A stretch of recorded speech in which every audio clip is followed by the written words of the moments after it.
So, since it was springtime and coming up on Easter, I thought it would be a good time to do a squishy makeover.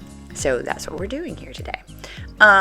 They're pretty straightforward. The bunny is one of those super cheap squishies that you can get, but it was the shape and type of animal that I needed. And then the lamb is a squishy mushy, and they're pretty high quality, and I like them, and they're good. And that's really all I have to say about that, because as it turns out, making fun of squishies is just not my jam. So while I get into preparing these, let me go ahead and talk a little bit about what I'm doing. So it's spring, right? We celebrate the return of life in spring.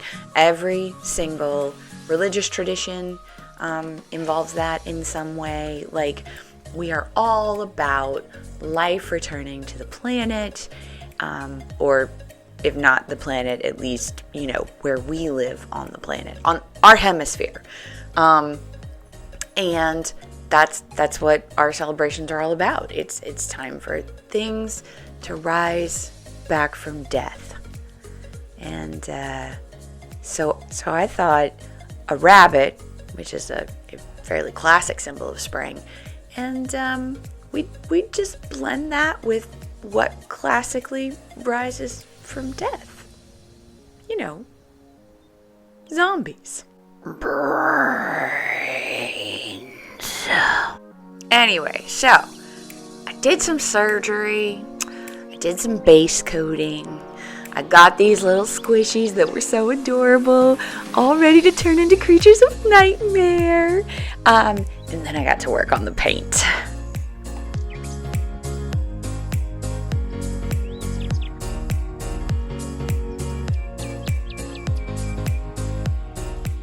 So it seemed clear to me that our zombie bunny would need a companion.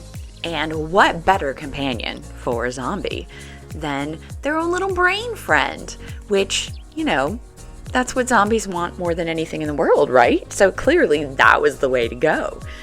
I made a tactical error, which, you can watch and laugh in sped up time as you see me do this. I did not leave a flat surface for my little brain companion to dry on when I was painting. I literally painted the entire thing except for the two little sticky out bits that used to be the ears, and then I had to get creative. Honestly, my little rotisserie drying method worked out pretty well. I'm not displeased with it, and I think I might use it in the future on purpose, but I did have a couple moments of sheer panic trying to figure out what I was going to do after I'd painted every available drying surface. So with both the brain and the bunny, I decided that since squishies are so difficult to get smooth, I would just let the texture work for me. I mean, the bunny had risen from the dead and the brain was an internal organ. So it was okay if they were lumpy bumpy and had some damage and had some injuries. And I made plans for that when I was painting, which was really nice not to have to worry about getting everything smooth. I didn't care about getting everything smooth, but I did care about getting even color coverage. And let me tell you, it just seemed like a lot of tedious footage to film doing all the layers of paint, so I decided to skip that. So I was determined to draw the little squiggly brain lines all over this brain, do the folds of the, I want to say, cortex? Yeah, do the folds of the cortex on there. I thought that'd be great. But aside from waiting for paint to dry, this was probably the part of the project that took me the longest. There's just no good way to do lines with fabric paint. The The dotting tool is effective, but very slow. It doesn't hold a lot of paint. If you try and use a brush, it will brush away the undried paint that you just laid down. You can do it really well if you just lay a line directly out of a squeeze bottle, but unfortunately, my only fabric paint that is currently in squeeze bottles that's in the right hue is dries really, really hard, and I didn't want hard lines all over the squishy. So yeah, this took a while. It sped up wicked fast.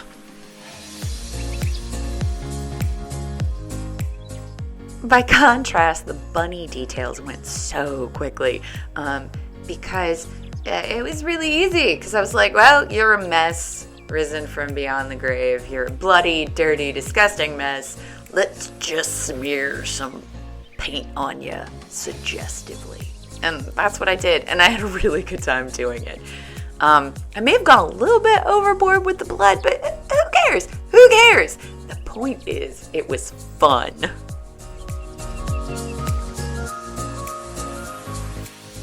I am terribly sorry about the light situation, y'all. I work at a table that I have set up next to a big window in my house, which I really like, but it means that you get a very drastic difference in the lighting quality between when I'm working on a sunny day and when I'm working on a cloudy day or in the evening. A companion is not a companion without a face. So I used the former ears of the sheep to paint white to give my little squishy brain some eyeballs. And then I got to work on my bunny's face. I wanted to do it with fabric paint because I felt like that would give me a better result in the end, but the opacity was killing me. And I have seen Graveyard Loon do Posca pens on his squishies, and it seems to work okay. So after I did a couple deeper red touch-ups on the blood and then pulled out the green so that I could muddy out the edges of my blood splatters and let those eyes dry a little bit, I gave it a try.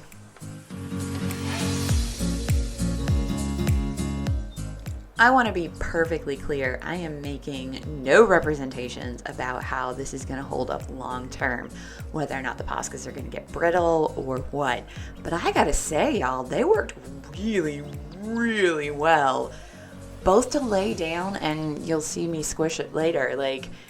I don't know if it's because they lay down so thinly that it keeps the paint relatively flexible or what, but it's pretty impressive how well Poscas work on squishies. And the control level is so nice. It goes down, it's opaque, and you're drawing instead of trying to paint with a dotting tool, which some people are obviously artists at, but I am not.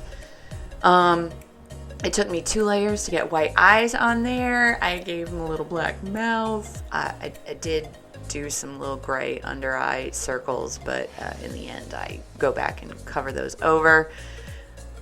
And then I gave my bunny the wonkiest eyes. Inevitably, someone will hate them, but I don't care because I love them. I made them mismatched, and I made the pupils going off in different directions. It was fantastic. And then I gave my little brain some pupils that are on the little sticky outy eyes, and I'd given the brain a mouth off camera, a little derpy mouth, and I just, zombies and brains are kind of nightmare creatures, but I wanted them to be adorable, so when it came to the face, I definitely went for making it kind of cute and stupid. And I'm really happy with how it turned out. So here they are. This is my zombie bunny. I love the little face of just distress and horror. I love the colors. I love how bloody this bunny is. It's ridiculous and I adore it. The squish is actually very much improved. I do love how adding all that fabric paint makes squishy more slow rising. Boop!